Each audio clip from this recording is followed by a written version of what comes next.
में स्वागत है। बढ़ते हैं अगली प्रस्तुति। किसान भाइयों, आने वाला मौसम बारिश का है और इस मौसम में पशु अक्सर कई घातक रोगों की चपेट में आ जाते हैं। पशुओं में होने वाले ऐसे ही रोग एक लंगड़ी बुखार है, जिसमें पशु की उत्पादन क्षमता काफी कम हो जाती है। साथ ही समय से इलाज नहीं होने पर कभी कभी पशु की मौत भी हो जाती है। तो किसान इस रोग की रोकथाम और उपचार को कैसे करें, इसके लिए देखिए ये खास रिपोर्ट।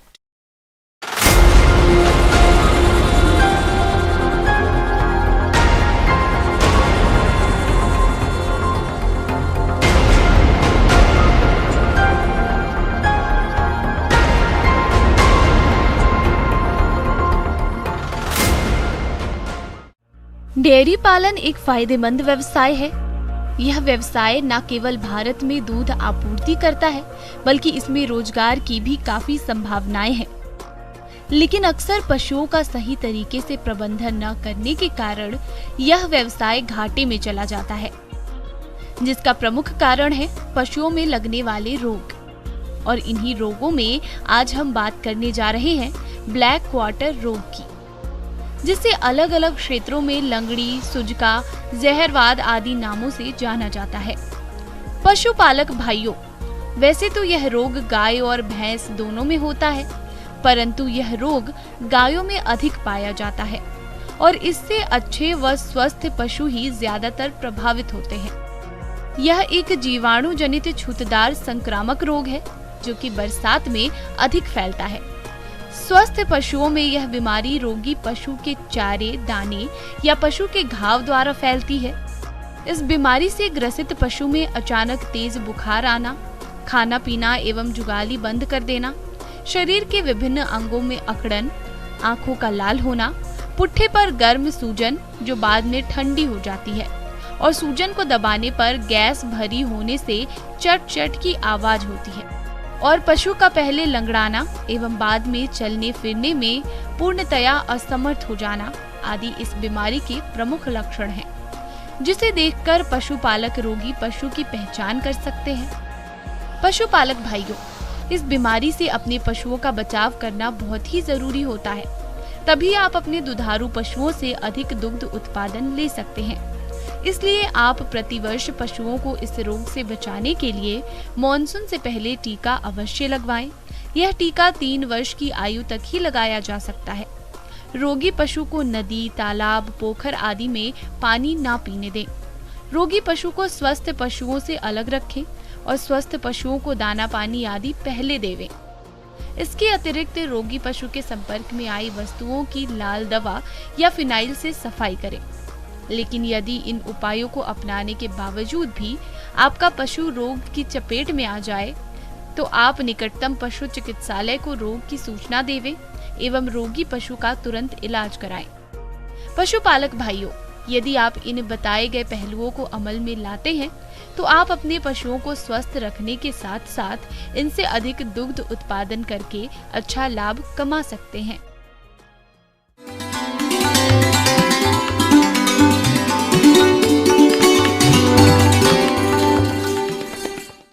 अन्नदाता हेल्पलाइन निशुल्क फोन संपर्क सेवा के माध्यम से आपकी द्वारा पूछी गई समस्याओं में से 1 या 2 महत्वपूर्ण समस्याओं को हम अपने कार्यक्रम में शामिल करते हैं। इसी के तहत आज की चयनित समस्या और उसका जवाब इस प्रकार है। अन्नदाता निशुल्क फोन संपर्क सेवा के माध्यम से पूछे गए प्रश्नों में से आज हमने जिस प्रश्न को कार्यक्रम में शामिल किया है, उसे पूछा है ग्राम मुरादपुर, जिला सहरसा के कृषक कालीचरण ने। यह मिट्टी नमूना लेते समय रखी जाने वाली सावधानियों के बारे में जानकारी चाहते हैं। तो कालीचरण जी, आपकी जानकारी के लिए प्रस्तुत है कार्यक्रम का ये अंश।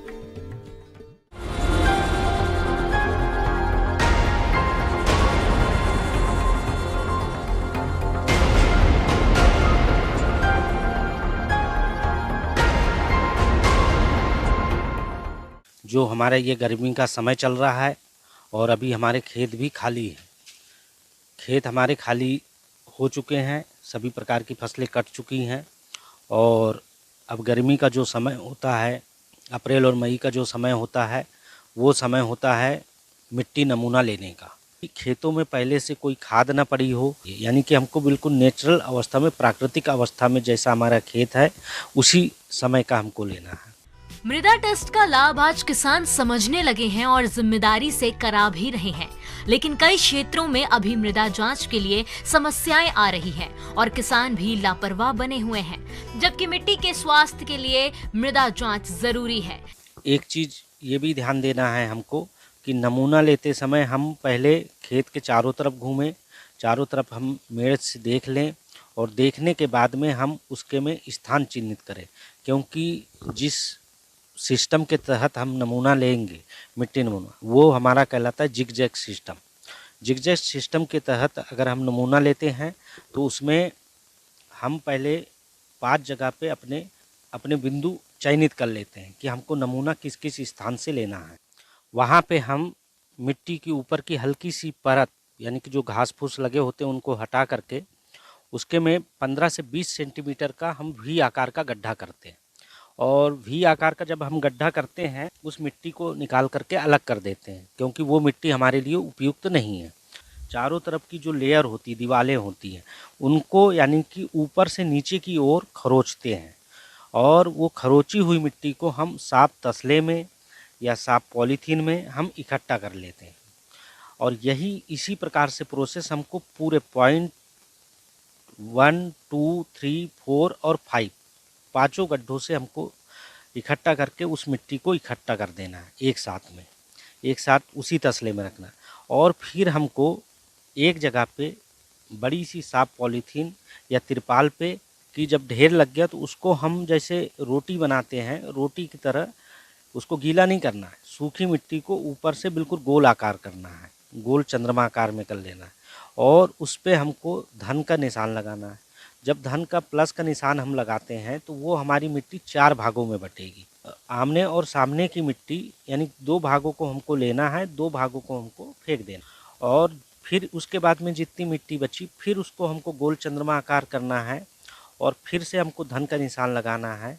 और अभी जिधर की आपने मिट्टी लिया, यानी कि आपने अपने फर्स्ट बार में जैसा लिया है, पहले बार में जैसा लिया, उसके जस्ट विपरीत साइड में आपको फिर से मिट्टी को 4 भागों में बांट दिया और उसके विपरीत भागों को आपको लेना है और दूसरे भागों को उसको फेंक देना है। इस तरह से आपके पास मिट्टी 750 ग्राम के करीब बचेगी और उस मिट्टी को फिर आपको गोल चंद्रमा आकार करके उस पर एक डंडी खींचना है तो हमारी मिट्टी 2 भागों में बढ़ जाएगी।